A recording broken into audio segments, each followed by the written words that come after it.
Ka kurpaliar na kasinong mau kadiang West Kasil District mentagasngi ka khatlai terik jemang kalapan ku burom yuba Hubert Paliar ubalawan ra burom ya kur ka jaj ya ka jelam ka rihi bro kawai dak bayo kur tak maksiar ha ka 20th Asian Para Arm Wrestling Championship ka balalong ha Dubai Amzan ha UAE ya ka tig jinglang pun ku burom na pun long po kasinong mau kadiang harkat ka jingit dan lang ka ikemik ha uba Hubert ki bahayeng sem ka kurim ki seng bhalang na kathain nong ston ki nong ilam snong bat ki wei ha ka jing kon uba Hubert la yo khor takmak siar ha ka jing kia jung ki ba nyo pho ki ji daga kti kamon bar yo khor takma ru paru ha ka jing kon daga ti ka diang bar lai thu ru ba Hubert salek ban yishim banta biang sa ka wei pat ka lumpung ka ban salong ha Kashmir ha kini ki khindiak tayo ban wan tôi là cái gì khi chúng ta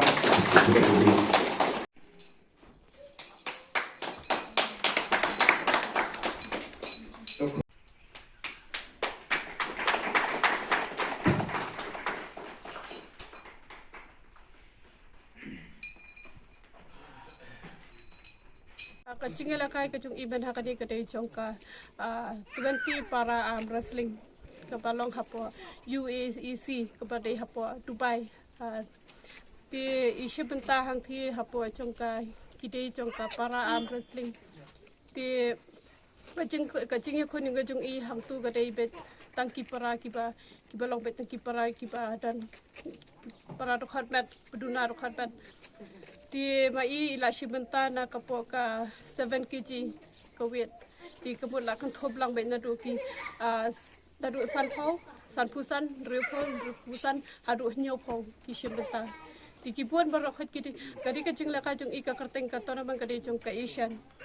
ti nang ka jong ka Asian ke bot kadi ba kila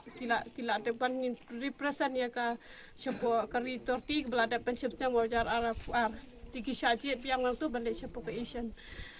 ti ka jingjob ke jing imentaru ka dai bet hak po ka biet jung ka sa nyo pho ki ji ti ka jingjob jing I ya ka ti ka left ilawan hak po ka second bat hak ti jung ka right ilayo ya ka first ti ilabi nang ni na po shalong na ilabi nang ni na po shalong hak ka ap nyo tarik jung panai me au panai April bat ka jila ka jung I ka stang tu live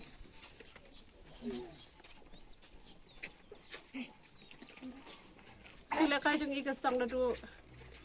live ho tarik ile ya ka left but shi tarik ume ile ya ka right ti iwan passion shalong hap po ka sau tarik jung ume tu pentip bahang ni ba kan sadan biang sapawi pat kata naman